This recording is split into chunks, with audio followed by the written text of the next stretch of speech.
Good afternoon, Fin fans, and welcome back to another episode of AT Fins News. In this episode, we're going to be looking at how the Miami Dolphins are looking thus far as a team heading into their final preseason game, as well as gearing up for their season opener against the New England Patriots on September 11th. So without further ado, let's just get right into it, shall we? So the first thing we're going to be talking about today is how Tua's looked overall in camp, as well as his first preseason action last week against the Raiders. Everyone can see Tua has improved. He's starting to develop as a quarterback.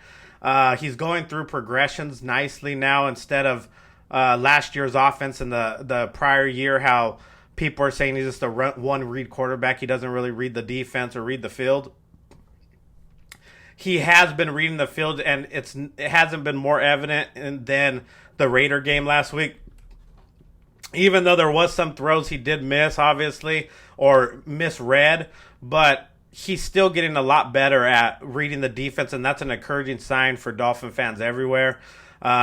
He's looking to have a big year this year. Everyone knows this is a make-or-break year as far as being in Miami goes. So he has to come out and ball out his first season, especially with the additions of Tyreek Hill, Chase Edmonds, Ryan Mostert, a revamped offensive line, which we'll get into later because there's still some issues on the line that I have concerns about going into this season, just overall in camp. But that's down the road. We'll talk about that. But Tua's been making nice plays in camp. I know he's had some bad days as well. People have reported that already. But all quarterbacks have rough days in training camp. I mean, they're getting their rust out. They're getting back into the flow of things. So you can't expect the quarterbacks to be perfect every single practice and training camp. Look at Tom Brady against us with the joint practice. He had an awful day the first day practice. He was missing all his receivers. He was low on a lot of his throws during 11 on 11. He was really frustrated. Our defense got after him. So you can't expect every quarterback to be perfect all the time in training camp. So I'm encouraged what I've seen from Tua so far. He is making reads on the field. He is looking at the defensive coverage and hitting the players he thinks is in the best position to make plays and run after the catch. So all signs are pointing up for Tua, guys. I mean, we will see. The crazy thing is, though, that I will want to get into real quick is Skyler Thompson has come out of nowhere. No one expected this kid drafted in the 7th round to perform the way he has been performing. And another thing, I'm really tired of some people on social media trying to discredit this kid. I'm not saying he should start over Tua, but you know what he should be? He's earned the QB2 spot over Teddy Bridgewater, in my opinion. Teddy Bridgewater, I don't know if he's dealing with an injury or he hasn't been healthy in training camp, but he has looked like our worst quarterback on the depth chart through and through training camp. He's made some nice plays here and there. He's still a veteran that can read a defense, obviously, but he hasn't outperformed Skyler Thompson. It's not even close. Have you guys see Skyler Thompson against the Bucs the first preseason game? He had a solid game, and then when he came in against the Raiders, what he did and how he electrified the Dolphins home crowd, it was a sight to see. And him making those throws down the seams, even on the outside when pressure was in his face, he stood there an extra half second, knew he was going to take a shot in his face just to let Ezekama get not even more open, but just give him more separation, and he threw a perfect ball. And what was more impressive about Skyler Thompson is that he went down on his first drive, scored the touchdown, gave the Dolphins their first touchdown of the game, gave them the lead. The Raiders came back down the field, took the lead back, and I wanted to see, okay, what does this kid have? You know, he's a rookie, 7th round pick. Is he going to fold under the pressure or make a bad decision, throw an interception to lose the game? In 2 to 3 throws or 2 to 3 plays, he led our team down the field in field goal range to win the game at the end. That is highly impressive. And I'm tired of Dolphin fans trying to discredit this man just because I don't know if they're worried that he's going to overtake Tua's job. Everyone knows it's Tua's job. He's number 1 on the depth chart. He's going to start the season. He's going to get every opportunity this year to be great, which I believe he's going to have the best year of his career thus far. So there's no need to knock a kid. We should just be happy that we got a quarterback that can develop and maybe later take over as the QB1, or we can do what a lot of good teams do: grab a quarterback in the later rounds, develop him under a offensive-minded head coach like Mike McDaniel is, and then be able to flip him for a second or even a late first-round pick. So, as a Dolphin fan, we shouldn't be discrediting this man and trying to downplay his play. He's been consistent in camp. He has a great arm. His arm is phenomenal. One of the best arms I've seen on the Miami Dolphins team in a long, long time. And for him to be able to read defenses as a rookie the way he's doing thus far in the first 2 preseason games and even against our defense in practice, it's all encouraging news, guys. We don't need to be downplaying or discrediting this guy's play just to build up another quarterback on our roster. Like I said, I feel he should get the opportunity to be our QB2. We cannot afford to try to put him on the practice squad because he will get picked up by another team, especially like a Panthers team, Falcons team, some team that needs a quarterback in the future or to build a quarterback. Someone's going to pick up this guy. Even the Browns with Watson being suspended, they can bring him in and battle with Jacoby Brissett, because we all know how Jacoby Brissett played with us. So he will not make it to our practice squad. He needs to make the team, and from all accounts and our beat reporters, everyone kind of knows he's already going to make the team. Either we're going to carry 3 quarterbacks or Teddy Bridgewater might get released and we're going to have a dead cap hit, but Skyler Thompson has been that good where he deserves to be our QB2. And, of course, Tua's going to be our QB1, and that's just how it's going to be to start the season. But there's no need to bash the kid, like I'm saying. I just wanted to get that out there. Again, Tua's looked good in camp. He's had some great practice days. He's also had some underwhelming, which is normal for training camp, like I said. But all signs are pointing up. The one thing I do want to talk about on this offense, though, that is concerning, and I know I've seen a lot of people on Twitter or some social media saying, don't worry, Mike McDaniel's not showing what they really are going to do in our run game to start the season. Running the ball is running the ball, guys. And it's concerning to me that even last week on the preseason when we had our starting offensive line in, it was 3rd and 2. I think it was even 2nd and 2, and we couldn't gain 2 yards on 2 plays, and then we tried to go for it on 4th down, and then we had a false start to push us back, and we kicked the field goal. But this offense, this whole year, even against our defense, I know we have a stout defense, even against the Bucs or the Raiders, we cannot run the ball at all. Our yards per carry is atrocious, and it's concerning to me that our offensive line cannot run block. We are a lot better in the pass blocking game. I was going to give credit where credit's due. You've seen pockets that Tua has never seen in the NFL for his first 2 years. He was able to sit there, pat the ball a couple times, have a clean pocket for a lot of his throws, being able to read the defense. He's never had that time in the NFL. So I'm happy with our pass block coverage. Pass block protection. They have grown leaps and bounds from the previous 2 years. So I'm ecstatic about that. But they're going to have to figure out a run game to take pressure off this offense, because even though we have Tyreek Hill, Jalen Waddle, Mike Gesicki, Cedric Wilson, Chase Edmonds, Ryan Mostert, we're going to need some kind of big plays from this running game to take pressure off our passing game. We're not going to be able to just throw the ball every time, every play. And if teams are able just to stop our runs for 1-2 yards, Mike McDaniel has shown consistently, which I don't know if I agree with now, the focus on running the ball. If you're only getting 1-2 yards a carry, if that, you're going to put our offense in a long 3rd and 7, 3rd and 8, and it's going to be added pressure on Tua. People are going to be critics on Tua. Look, he couldn't get that first down. Well, it's hard to get first downs in the NFL against first-team defenses when it's 3rd and 7, 3rd and 8, 3rd and 9. So either we got to switch our offense of lineup where, again, I think we need a center. Obviously, we're not going to go out there and get one. Connor Williams is doing high snap after high snap in practice. Even in the games you've seen, I've seen the film on the Raiders game. There's a couple plays where Tua had to jump up and catch the ball up here and then bring it down and then read the defense. That takes a second off his ability to read a defense because he had to jump up, take the snap, set his feet again. We cannot have consistently high snaps in this on this offense and putting us back on the down and distance and just adding more pressure. Connor Williams is a great guard in this league, one of the best in the league. We shouldn't be experimenting him without at center. I know they say he's had reps at center in Dallas. It was only like during preseason. He never played it even in the regular season games. So for them to say, oh, he's had reps at center and we like him there, move him to guard. Either put Michael Dieter there, which I don't really, I'm not all for, but at least he has good snaps. And then move him to guard so we can get this run game going.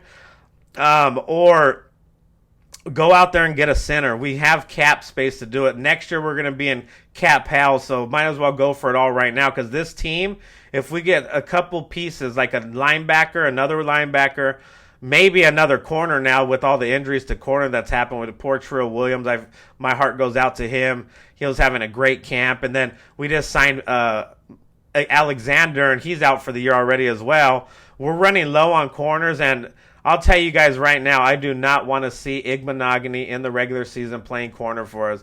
Did you see how bad he would get? He's got burnt all training camp, but against the Raiders, we had him at like 3rd and 18 after our defensive line is getting after the quarterback with even our outside linebackers. It's a sight to see. I love seeing the pressure on the quarterback. I love to see our defense stopping the run, being physical at the point of attack. It's a sight to see, and I love it. But they get to 3rd and 18, and Igbenogany will just give up a 22-yard pass. He cannot play on this defense in the regular season because it's just going to frustrate all of us. I know all the Dolphin fans are done talking about him. I'm not going to really spend too much time on him, but we might need to go out there and get a corner as well, just in case Byron or X get hurt, because the next man up is going to be Igbenogany at this point, and we can't have him in the regular season. He's going to cost us a game. Even though our defense is playing well, like I said, our defensive front is probably one of the best and deepest positions that we have on this team, minus the receiving core, of course. But we cannot give up those big plays after our front seven makes the quarterback have all the pressure, feeling uncomfortable, giving him a sack during one possession, then going with a big play on 3rd down because we can't cover their receivers. So maybe one more corner, a linebacker, and if we can get a center, I mean, the sky's the limit for this team this year. We have the most talent we've ever had on the Miami Dolphins in 20-plus years. So the Dolphins front office should take advantage of this and believe in this team and go out there and get the necessary pieces to just make this team complete. But honestly, I don't see that happening, so we're going to have to work with what we got. And I think Mike McDaniel, honestly, Dieter just came back from injury, I know. Maybe just keep him at center and move Connor to guard just to get this running game going. And another surprise, though, at camp, that's a pleasant surprise, Solomon Kinley. I know we've talked bad about him because he comes in overweight. He's out of shape. He's had a really good camp, guys, and it's something to monitor. He might even push Liam Eichenberg out of the starting rotation. He might be a starter coming into week 1. Don't be surprised because he's had a great camp. I know they don't really like bigger linemen because it's the whole zone blocking scheme. But Solomon Kinley's pushing guys around. Maybe we need to see him with the ones and see if he can open up some running lanes for this offense because we're going to have to run the ball starting in the regular season in order to have a successful season. Ezekama, by the way, that's another surprise. We knew when we drafted him he was a baller in college, and he's just proven that day in and day out in training camps. He's had some great days. He's great at not having separation at times, but he's able to body out a defender and put his body in the right position. He has great body control in the air. If you see that catch he made with Skyler Thompson against the Raiders, he was completely covered, but he shielded the defender by turning around, and it was almost like a block out in the NBA or watch it when you watch college basketball when they block someone out for a rebound. and he caught it with one hand, while shielding off the defender. He should make this roster. I would hate to see him try to get to the practice squad because he's another guy that's a young guy that will not make it to our practice squad. Someone will pick him up just by the plays he's made in the preseason and in camp. He's been phenomenal. And I think that's an added weapon for Tua at his disposal starting in week 1. So we definitely need to keep him as a receiver. I know he'll be probably low on the depth chart, but at least as like a 4 or 5 receiver, he needs to be on this team. He's one of my favorite players watching in that camp. He's exciting to see. Great route runner. He didn't even have a great route tree coming out of college, but he's gotten better. I mean, you can just see his hard work, his dedication to this NFL life. He wants to be great, and that's all you can ask for as a young player coming in. So again, the Dolphins need to do everything in their power to keep him on this roster and not try to get him through and get to the practice squad, guys. He's performed really well. I'm excited to see Terron Armstead come back slowly but surely. He hasn't played in any preseason, but you're not really expecting a veteran like that. He always deals with injuries, so I really am not too worried about him starting the season because he is practicing. I'm just worried about him, the longevity of him, right? He's never had a full season of being healthy in the NFL. So I'm hoping to get at least 13, 14 games out of him. That'd be huge. But we need to start developing a guy to fill in for the role when he gets injured or he can't play a game or two. And that's what scares me because we don't have – our line's improved, obviously, like I said, the pass blocking – not run blocking. They need to get a lot better in that. They have to be more physical at the point of attack.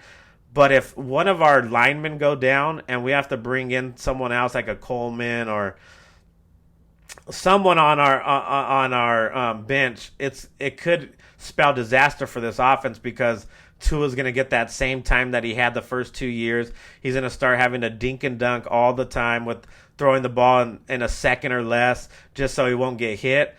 So I believe in the coaches. Our offensive line coach is a good offensive line coach. As of now, they should start developing a guy, knowing that Armstead probably is not going to last the whole year. They need to have that guy's technique flawless, so when his number is called, it's not going to blow up this whole team because it's going to be the most frustrating thing to see if one of our linemen go down and we have to bring in a reserve and it just blows up our whole Sunday, So that's what I'm looking forward to. I have faith in this coaching staff as far as our overall coaching staff, not just Mike McDaniel. I know he's had some questionable calls throughout the preseason. He is a rookie head coach, so you expect him. He's not going to be perfect, guys. He's not going to be a Bill Belichick right out the gate because he's never been a head coach before. But he's going to have to get better at play calling situations. I don't like how he sees that our run game's not going. I know people can say it's because it's preseason. He's trying to just get work in with the running game, and that's fair. I mean, if I was a coach, I would try to work on what I know is the biggest weakness on my offense. But during the regular season, he can't be calling these run plays on first and second down if he's seeing that our line is not making holes for our running backs and we're only gaining a yard, no yards, negative yards, and putting our team back and down in distance and relying on Tua to get us out of that because that's not Tua's strength. Tua's strength is he's a volume passer, in my opinion. When he gets a rhythm going and he starts feeling it, then he can start throwing the ball downfield, intermediate, but he has to get that rhythm. He's not a quarterback where you can just have him hand the ball off first and second down, and on third down, expect him to make a big play. He likes to throw the ball 2 or 3 times a possession, or not just a possession, but if they don't get the first down and go 3 and out, he needs to be throwing two times out of those 3 plays. They can't just rely on Tua to throw once a possession if they go 3 and out. He needs to have his rhythm. He's a rhythmic passer. Once he gets that rhythm going, he starts feeling good about himself, then he can start making those big plays. But when he's out of rhythm and he doesn't throw that much, sometimes his balls aren't as accurate as they should be because he doesn't have his rhythm yet.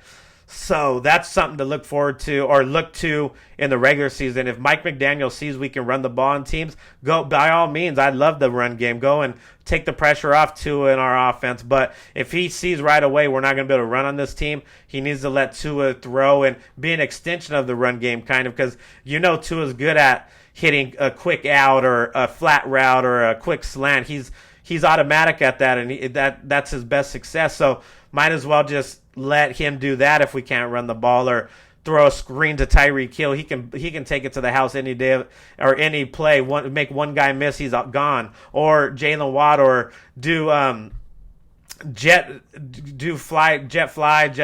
sweep, something to try to be an extension of the run game, because us just lining up and trying to traditionally run the ball hasn't worked all camp against our defense, like I said, or against other teams. So if we can't do it that way, we're going to have to find different ways to be able to run the ball, like jet sweeps with Tyreek or Jalen Waddle, or even Cedric Wilson. Maybe have Edmonds in the slot, bring him in motion, do a jet sweep that way. But that's the only time we really have any success. Maybe those outside sweep plays, because us just running the ball like we have been is not working. And maybe it'll change in the regular season. A lot of people are saying that. I don't really agree with it, because I feel the running game is the running game. If the offensive line isn't doing what they're supposed to be doing, they're not going to open any holes anyway. And I don't think the coaches are telling them, oh, just don't open any holes for right now, so they don't know what we're going to be doing in the regular season. I don't believe that's our coaching tactic, especially with how young the line is and how they want them to gel together and develop chemistry. Our coaches would not be telling our line to not open up holes on purpose, because it's the preseason and training camp. So the one last thing I do want to talk about before we get out of here is our defensive line. I've brought it up a little bit in this video. Everyone, as Dolphin fans, should be super excited about our defensive line play.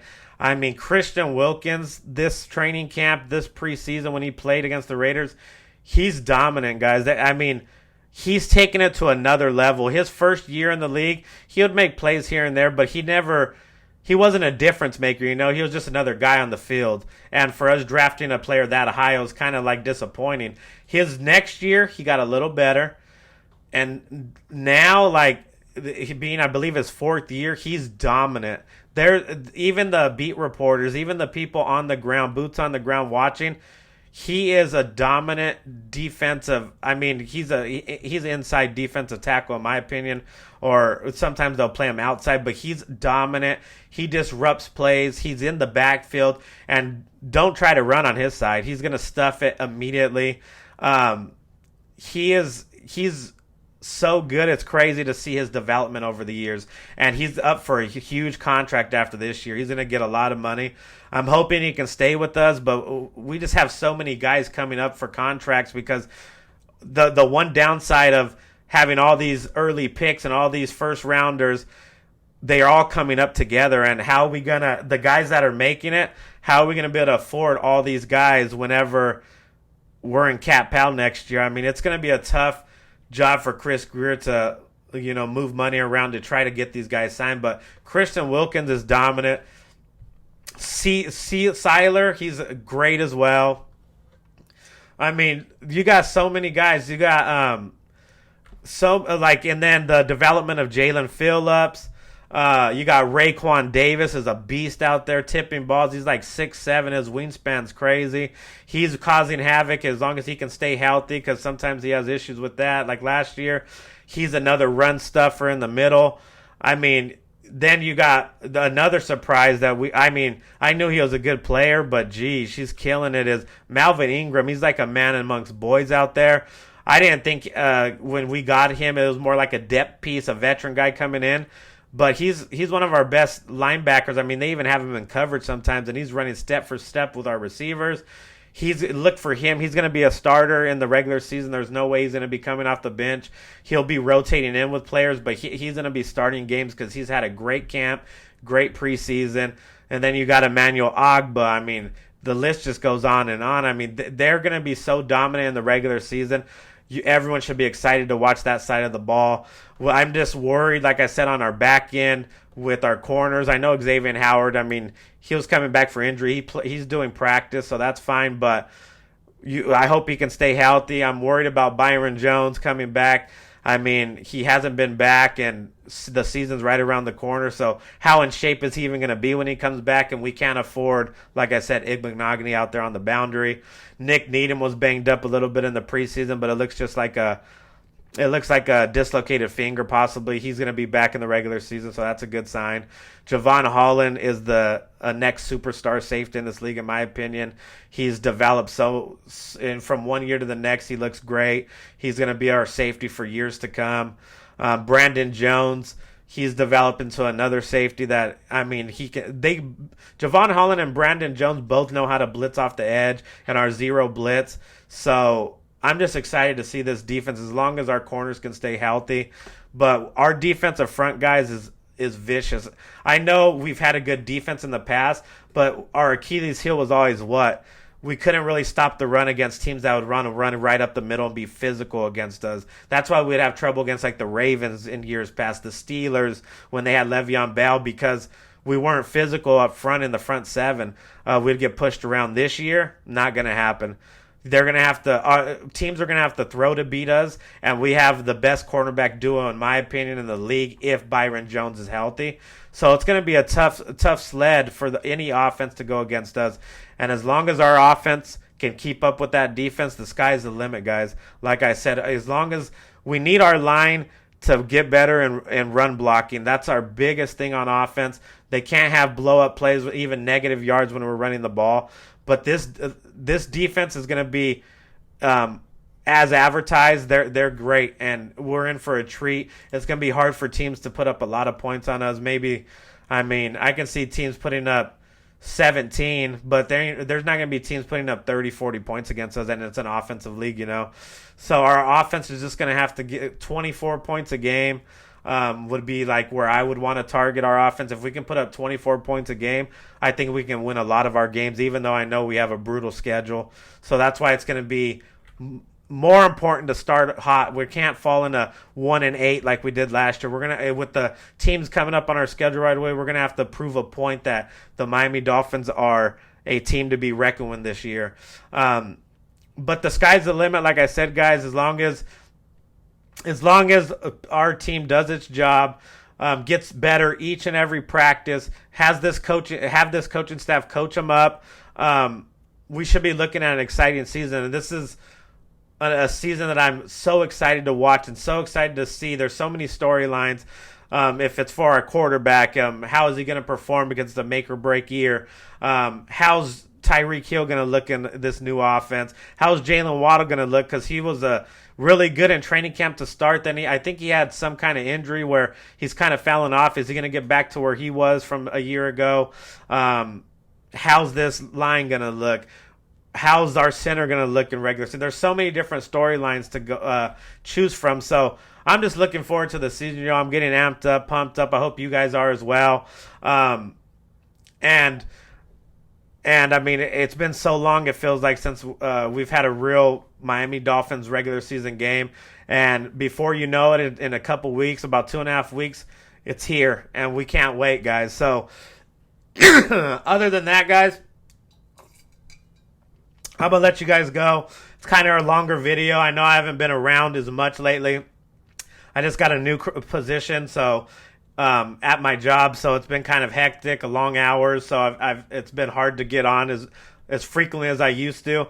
But it's all going to change during the regular season. I'll be making my 2 videos a week. We're going to be doing a preview of each game, and then we're going to be doing an instant reaction after the game's over. Probably not the same night, like a Sunday. Either late Sunday will come out or Monday. Usually that's how my schedule was. I'll do like a Wednesday and Sunday night or Monday video. And then just continually do it that way and talk about what to look forward to each game of the season. But if you're new to watching this video, if you guys can please hit that subscribe button so we can grow this channel organically, like we've added during just this off season. We've added 150 subscribers, so I appreciate each and every one of y'all for that. I love each and every one of y'all for the support. But let's keep building this channel. We're going to do bigger and better things moving forward. But other than that, guys, can't wait to see your comments. Hit that like button, please. And I can't wait for the season to start September 11th against the New England Patriots, baby. Other than that, guys, I'm out. Fins up. I'll talk to you guys later.